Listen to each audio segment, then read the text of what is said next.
kimi yollarında yorgun olur. Bu gücü mən alıram səndən, bu ürək solğun olur. Ürəyim parça parça, yaşlı gözlə baxma mənə. Ölərəm gülsün üzün, özünü üzmə, qurban olun.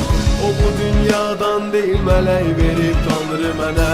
Yaşadıq bir ömrü, biz ömür bizdən aldı nələr. Bu dünya dağılsa nə olar, fərq edərmi sevgiyə? Bənzərəm sən ol bircə, sən mənə bax, mən də sənə. Bir ömrü tutum sənin o əvəzsiz əllərini, kəşfidim gözlərində boğulmadan ən dərini. Bir qızım bir də sən ol, istəmirəm başqa biri. Sevgiyə inanmayan varsa olum mən dəlili. Mənə sənsiz olmur bir nəfəs almaq. Unutmaram gözlərini, hər şeyinə. Səndən mən bir dünya, bir də bu həyat. Bitənə qədər xəyalımla bir ömrü ya. Mənə sənsiz olmur bir nəfəs almaq. Unutmaram gözlərini, hər şeyinə. Səndən mən bir dünya, bir də bu həyat. Bitənə qədər xəyalımla bir ömrü ya.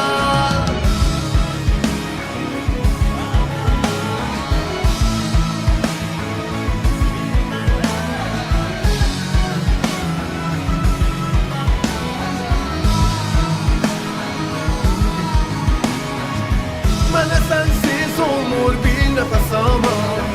Unutmaram gözlərini, hər şeyinə. Səndən mən bir dünya, bir də bu həyat. Bitənə qədər xəyalımla bir ömrü ya.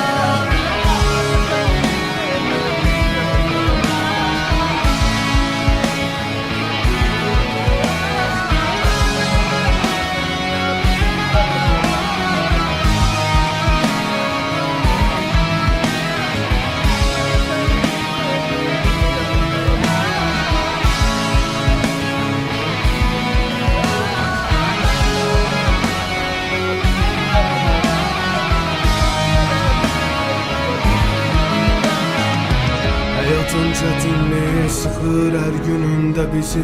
Çirklənir bütün dünya sevgimizlə tərtəmizi. Ayaqda qalıb güclü mən də qolum ətrafına. Bir ömür yanındayam əgər Tanrı versə izin. O bu dünyadan deyil, mələk verib Tanrı mənə. Yaşadıq bir ömrü, biz ömür bizdən aldı nələr.